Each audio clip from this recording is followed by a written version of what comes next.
to the Lombardi Trophy. Let's not slow down now.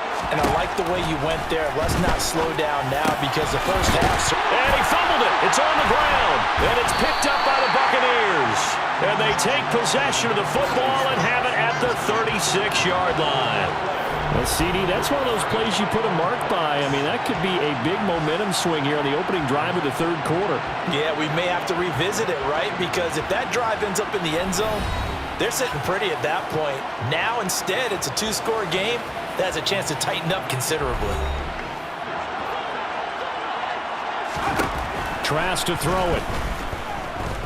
He lets this one fly toward the back of the end zone. And he's got it. Caught in the end zone. Touchdown, Tampa Bay. Mike Evans with his third touchdown of this Super Bowl. And the Bucs are able to capitalize on the forced fumble by turning it into 6 points. That's the score you felt they had to have here in the third quarter to get back in this game. And you know that there was an emphasis on their side. Hey, we know this. We know. Throwing is McSorley.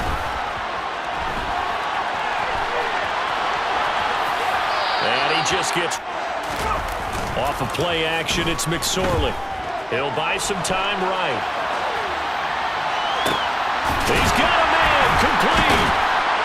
And he's going to be marked down just inside the 35. Now McSorley. Open man is Uzomah. And he'll be marked down at about the 26-yard line. Each defender ended up making a nice play, even though it was complete. Oh, I'm not sure he saw this first. Now this from 43. The kick by Carlson is good, and that will extend their lead even further. So 3 points, response there to that opening touchdown of this third quarter. And that's an important moments to happen. Incredible when they do. And you saw the celebration. Pure, unbridled joy after that one. 8 yards on the pickup, and now they'll have some options on second. An incomplete pass. Toward the sideline, and he will have the first down as he was able to keep the feet in bounds. Again, it's Trask. Over the middle, and a loose football. And the Raiders pick it up. And he's just across midfield and down at the 49-yard line. We have seen this before, and we know coaches preach about this and work on it all the time. Catch the ball. You know there's going to be some traffic somewhere. They've got to put it away and secure it as they try and get downfield.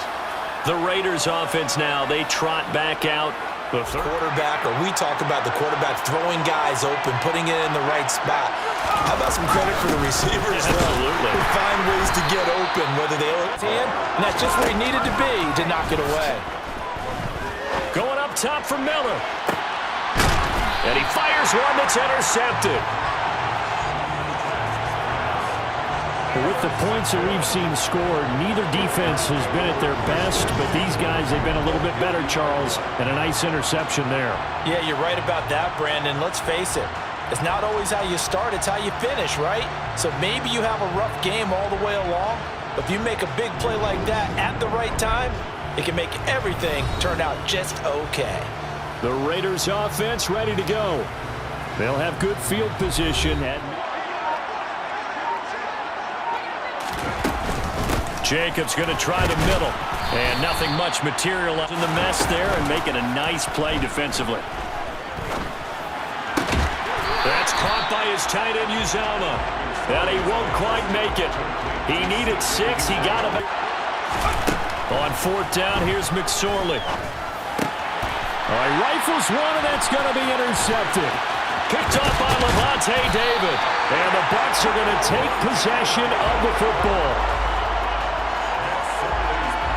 So a potential momentum shifter there, working with a 2-score lead, third quarter, but that, not the smartest of throws. I would agree with you on that one because this game is still very much in the balance. It felt pretty one-sided to this point, but now, if these guys can turn this turnover into points, things could start getting a little more interesting.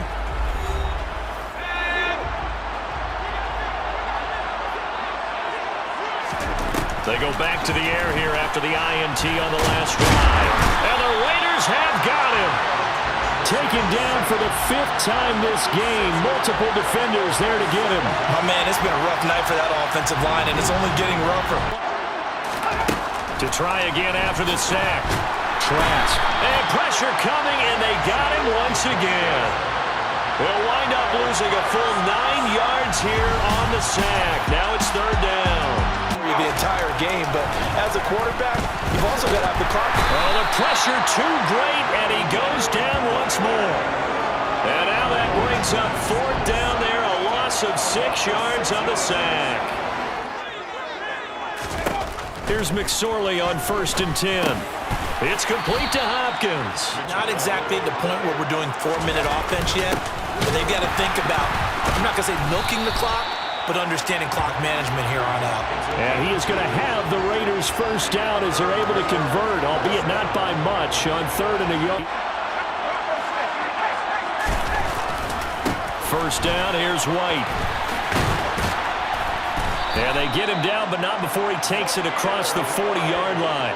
91 yards for him on the work. Here's Jacobs on 1st and 10. And he'll be out of bounds just shy of the 40.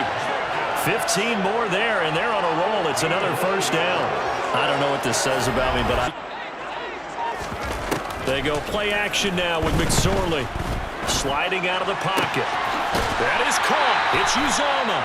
And down to the 20 he'll go before heading out of bounds.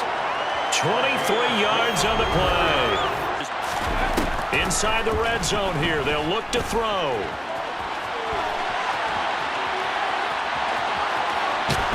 And he is out of bounds. Here's Jacobs. And he is in. Touchdown, Raiders. Josh Jacobs, his 2nd touchdown of this Super Bowl. And the Raiders will extend their 3rd quarter lead here in this Super Bowl. That drive that really... They'll start the drive with a give to White. And not much to... You're able to do so many things anyway. You can come back and run essentially the same play again, continue to move the ball on the ground, or you can decide to throw the ball now because usually you have the defense back on its heels. A big play that time for Tampa Bay. 40. And they go play action. Here's Trask. Under pressure, and he'll go down. Sacked back at the 31. Bilal Nichols bringing the pressure yet again. That's his 3rd sack here tonight. And that's his 3rd sack, and that ties a Super Bowl record. Makes me think of my old college teammate, Reggie White. He had 3 with the Green Bay Packers in Super Bowl 31. Darnell Dockett of Arizona, Super Bowl 43. And Coney Ealy. Coverage was good downfield. They got right to the receiver and helped prevent that completion. Meanwhile, on first, now this one from 48 yards away. Succop's kick is good, and that will close the gap down to 14. So that maybe not exactly what they were hoping for, but it does get them back within a couple of scores. And it up front to boot. McSorley, 1st and 10. Got an open man, that's C.J. Uzomah. And they're able to get this one across the 30. Try and put the hammer down and finish this one off. Rolling to his right. Big yardage there on the scramble. It gets him a 1st down. He's starting to fall into the category of... Out of the gun now on 3rd down. Oh, the ball comes out on the hit, but they'll say it's incomplete. The sticks. The kick by Carlson is good, and that will extend their lead even further. So that almost certainly the final piece to this puzzle, a 3-score lead. I don't think there's any coming back. Right?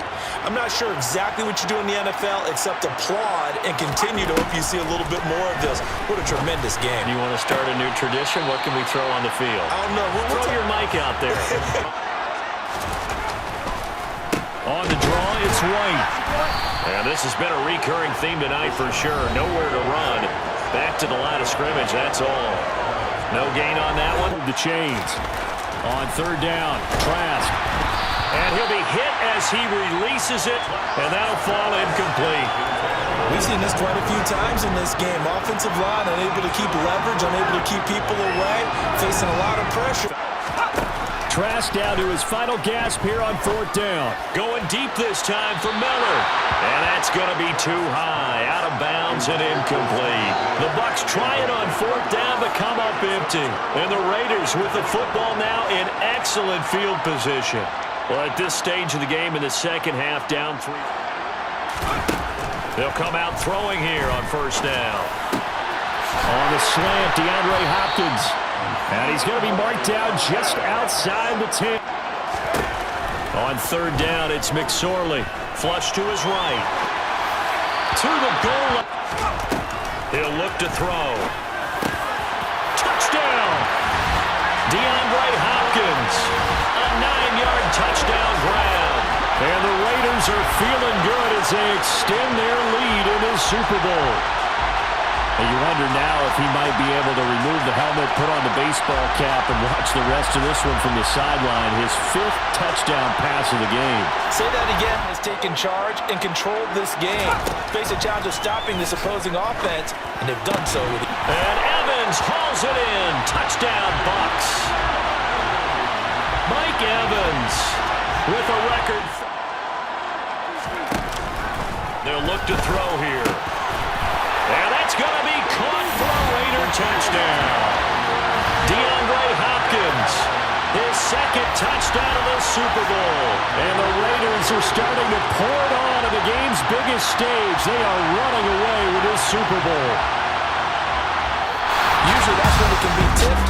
Not in this case, a new NFL record. And how about this? Viva Las Vegas! The Las Vegas Raiders on top of the football world as they will hoist the Lombardi Trophy as Super Bowl champions.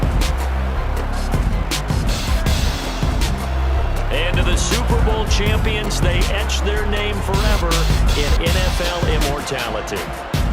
That's pretty phenomenal right there. It actually gave me chills just to hear you say that, because immortality forever and ever. When you look in the record books, you'll see this team, you'll see their picture, that your name will be a part of it. That's got to be an incredible feeling because it's been a long journey to get there, and now they get a chance to enjoy it.